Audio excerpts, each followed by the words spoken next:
Эрхэм сонсогч та бүхэндээ энэ өдрийн мэндийг хүргэе. Amis Time podcast-ийн тэргэлдээ ертөнцийн шинэ дугаараар ороход бэлэн болоод байна. За, 5 дахь өдөр болгон сонсогчийн постыг уншиж хүргэдэг байсан. Тэгээд тэр уламжлалаа алдахгүйгээр сонсогчийн бичсэн постуудыг уншиж хүргээд ингээд явдгаараа явна. Тэгэхээр манайхан бас постуудаа бичээрэй. Групптэй нэгдэж амжаагүй байгаа бол групптэй нэгдээд өөр тохиолдсон эвгүй түүхүүдээ бас хуваалцаарай. Тэрийг нь 5 дахь өдөр болгон би уншиж хүргээд явах юм шүү. Өнөөдөр та бүхэндээ уншиж хүргэхээр 4 постаа сууж ийн уншиж танилцуулъя. Эхний пост. Би сүнс чөтгөр гихчэд тэгтлээ итгэдэггүй байсан юм. Тэгсэн нэлээд хэд хоногийн өмнө ойр хүнгүй эзэнгүй байсан байшинда ганцаараа очиж хонсон юм. Орой 22 цаг өнгөрч байхад төмөр нурж байгаа мэт чимээ сонсогдоод үе үе юм чайхарч дуграад байхаар нь нутан байшинд агаар болон температурын өөрчлөлтөөс болоод тэгж байна гэж бодоод өнгөрлөө. Тэгээд сая 2 хоногийн өмнө ахаад ганцаараа очиж хонлоо. Тэгсэн мөн адил ширээ болон тааз дуграад байсан. Тоолгүй унтаад өглөө. Тэгсэн шөнө 2 цагийн үед дээд давхрын шатны хэсгээс гэл нэх муухай шингэн хоолохоор дуграад би цочоод сэрчихсэн. Тэрүүхэн үедээ сандраад юу вэ гэж бодоод буцаад хөвцсөн юм. Тэгээд том өрөөний 2 хавцастай хаалга их хүчтэй хаагтаад түк гэж дуурдаг юм да. Би нилээд их айсан. Тэр даруйдаа босоод гэрлээ асаалттай орхиод хэсэг уцаа оролдож байгаад утсан дээрээ дуу тавиад босож чимээг сонсохгүйгээд унтаад өгсөн. Одоо бодохны баг зэрэг чимээг гарах нь модон байшинд байж болох зөөсч гэлээ. Тэгэж бодсон ч тэр муухай дуурсан бас гадна хаалганы цонхнууд бүгд хаалттай байхад зүгээр онгорхой байсан хаалга хүчтэй савлаж дугуурсныг бодохоор яалтчгүй юм байна да гэж бодлоо. Хөнгөн утсан байшинд тэгээд юм шүглж ихдэг юм байх та. Тийм балгас болсон хуучин байшин бол биш юм байгаа юм. Одоо энэ зүйлийг гэрээсээ яаж зайлуулах вэ? Энийг бичээ сууж байхад би ард засгийг мэдрэмж төржил байна гэсэн байна. Бас ийггүй юм те. Эзэнгүү удачгаар бас байшинд байр савнд юм хорогдох талтай байдаг. Эзэнгүү байгаа байшинд матгүй дотор нь өөр хүн амтаа орсон байвал яах вэ те? Сайн л шалгаж үзмээр юм байна. Манайхан бас юу гэж бодож ийн гэдгийг комент хэсэгт бичээрэй. За ингээ 2 дахь пост. 25 оны юмудаа нэгэн хороололд түрээсийн байранд хуучны галтойгоо тустай 2 өрөө буюу хажуу өрөө хөсөлж сулаа л да. Хажуу өрөөнд нэг хүүхэдтэй ихч нөхөр нь олон хоногоор ажилдаа яваад ирдэг байсан юм. Гэхдээ хүүхэд нь шүн дунд болохоор уйлаад зогсдоггүй байлаа. Олон хоног үргэлжлээд уйлна. Би бүр тэсгэл алдаад "Ихчээ, та хүүхдээ эмнэлэгт үзүүлсэн дээр ахаа" гэхэд харин "Зүгээр байна гэсэн. Энэ байранд хонохоор л уйлаад ах юм. Өөр газар очихоор нам унтаад байдгийн" гэдэл гайхаад байсан. Юмж бодсонгүй. Шүн болохоор л коридорт хүн ханиалгах гих чимээ тэгээд байн голөгчноо. Нойлын ус татах чимээ тасардаггүй байлаа. Хаяа өрөөнд хүн байгаа ч юм шиг надаас өөр амьсгаа гэд давхар сонсогдоод ч байх шиг байдаг байсан юм. Игчийн нөхөр ирсэн үед болохоор хүүхэд нь өрөөсөө уйлдаггүй байлаа. Ингэж явсаар сар гарan боллоо. Нэг өглөө игч галтойгоонд таарад "Үүрээр танаад эмээ ирсэн үү?" гэж байна. "Үгүй юу эмээ вэ?" гэхэд "Наваал орох гээд гартал жижигхэн туранхай эмээ коридор зогсож байсан. Тэгэд их айсан л та. Юу вэ гэсэн чинь унт гэж зөөлөн шивнээд галтайгоороо орчихсон штий. Бихэр нэг чинь танаад ирсэн имэйл юм байна да гэж бодоод тойгоогүй гэж хэлдгийг. Тэр үед нь пал гээл явчихлаа. "Гүйээгүй ихчээ, манад хүн юусээ ирээгүй" гэдэл дуусав. "Гаднаас хүн орж ирсэн юм бах та, амар юм а" гэд хоёулаа яриагаа дуусав. Нөгөө хүн холхих чимээ, ус дуурах чимээ хаяа шүн донд дуурсаар л байсан. Нэг орой ганцаараа галтойгоонд өндөг шарж идээд аяг угааж дуусаа зогсож байтал чихэнд "Усаа хаагаач" гих сөнг хоолоо яг хажуунаас дуурсан. Би ч год гээд айсан гэж ихтэйхэн хумгөө зүгтаачихсан.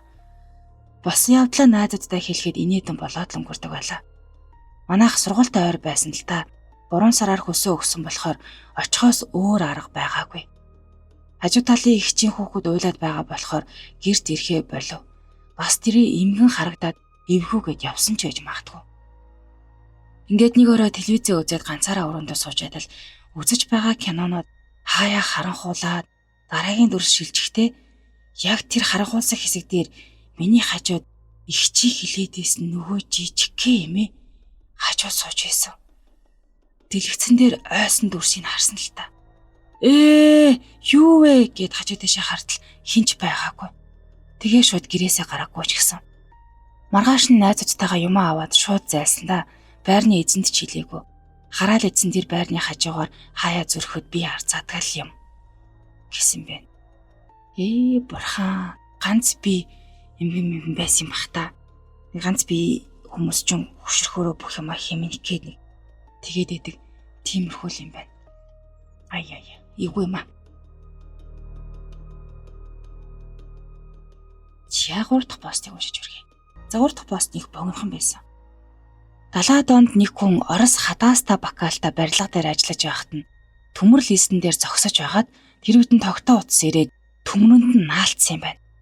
Тэр хүн газар дээр тохон цохиулаад нас орчиж 3-4 хоног ажил явдлыг нь амжуулаад л оршуулчих ажилтэй. Шөнө нь оршуулгын ойрхон ажил хийж байсан Орос цэргүүд шинэхэн шарлыг нь ухсан байгаа юм. Нөгөө хүн чигтэй газар авсанд булагдаад ухаан орсон чинь оршуулчихсан байснаа мэдээд ингэж өөххийн муугаар өөхөх гээд гансарч байтал гаднаас нь их чимээ гараад авсныхын тагийг нь сөхөөд орсоор хүн яриад ихэлсэн байна.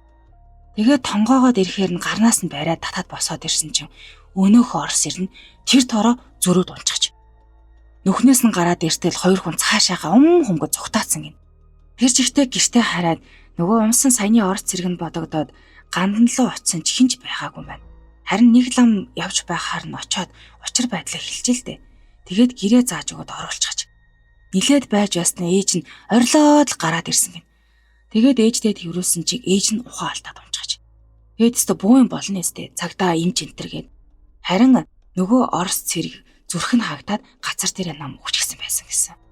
Тэгэхээр чи тогны хорыг авдаг байх нэ. Хитсэн байна. Тэгэхээр нөгөө тогон зохиосон хүмүүс ч юм уу те малыг чихтэй ийсмэс нэг болоод байдаг. Тэрнтэй л юу н төсtöөл юм уу даа л гэж бодлоо. За ингээд 4 дахь постыг уншиж хүргэе.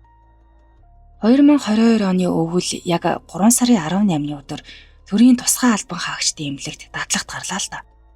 5 давхарт нь сайн сандгүй гэмтэл билүү хоол боловсруулах билүү тэрийг нь сайн санахгүй байна.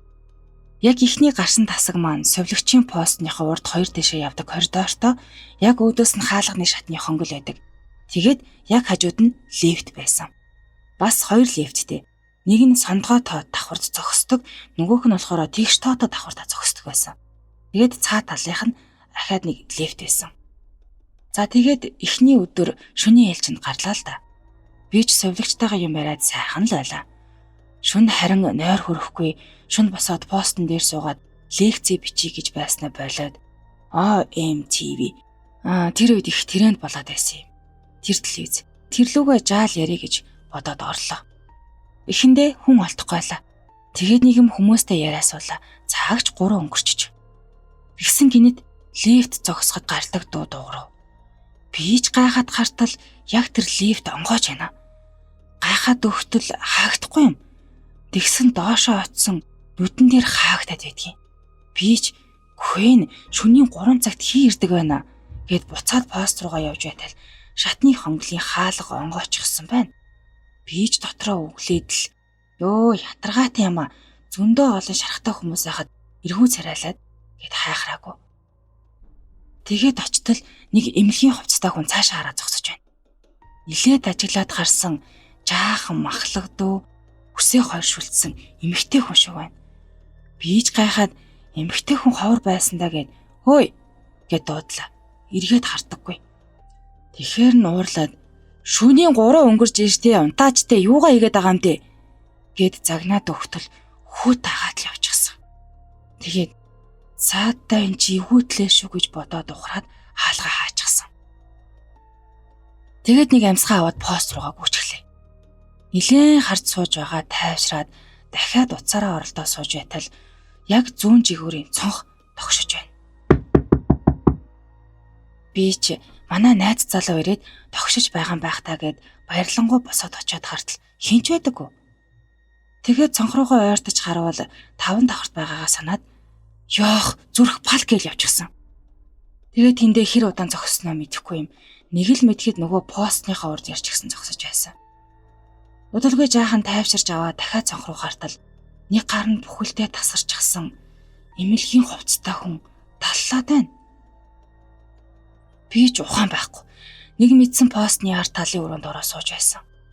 Цаагч үүрийн зугаа болчихсон совлогч манд сэрлээ. Би ч болсон бүх явдлыг хэллээ. Тэгээд өөдөөс харин ямар амар юм бэ гэдгийс өөрөө ч хэлээгүй. Ингээд би өглөө буугаад дахиад тэр тасагт гараагүй. Дараагийн дадлага дээр харин эндээ таарад нөгөөхөө боттоор хараад буу юм болсон. Энэ тасаг харин гэмтэл байсан баха. Ямар ч байсан ангийнхаа нэг охинтой хамт хонохоор болов. Тэгээд шөнө өвчтний орсол байгаа ороод та хоёр амар гэхээр нь бид хоёр ороод унтчихсан юм. Орон дээрээ татаж босдог бариултай хүндлэн төмөртэй. Тэр өөрөө 3 ортой. Цаад өрөөнд нэг эмээ хөвтөж байсан юм. За тэгээд бид хоёр оронгуудаа шууд л унтлаа. Ороод л нам. Тэгсэн шөнө намайг хүн дуудаад гар цохоод байна. Сэрээд гартал хөдөлж чаддгүй. Тэгээд жаахан хөдөлмөр айдаа дээшээ харлаа. Тэгсэн яг тэр төмөр дээр 3-4 настай гэмээр болов хүүхэдтэй биеэрээ ойр. Тэгсэн яг тэр төмөр дээр 3-4 настай хүүхэд гэмээр биетэй тэгснээ сэгсгэр боржгор устэй царай гэж мэддэх юм юу ч аахгүй. Нэг тийм юм сууч хасан над руу инээгээд нилээн удлаа. Тэгэд яг совлогч орж ирэхийн өмнөхөн хөлөө биеийнхээ араар оруулаад цаграх шиг болоод хөлөө бариад 2-3 иргэснээ яг нүүр нь над дээр тулаад ирсэн. Тэгээд совлогч орж ирээд л нэг юм алга болсон доо. Дараа шөнийн ээлжинд нь ерөөсө хоноогүй дан өдрөөр явж исэн санаж байна. Хастай аймаар гэсэн байна. Бурхан минь. Ер нь тэгэл нэг иймэрхүү юм чин цэргийн анги, дуу чимээ ихтэй газар эмэлгүүдээр их байдаг гэл ярагддаг та тийм. Зэнд хүрээд өнөөдрийн дугаар өндөрлөлөө. Хамт байсан бүх сонсогчдод баярлалаа. Постуудаа бичсэн сонсогчдод бүгдэнд баярлалаа. Мөн бичихж байгаа сонсогчдод хэлэхэд групптэй нэгдээд өөр тохиолдсон эвгүй төвгөтэй хаваалцаарай. Ингээд дараагийн дугаар хүртэл түр баяртай. Хураа ширэг бүвэ.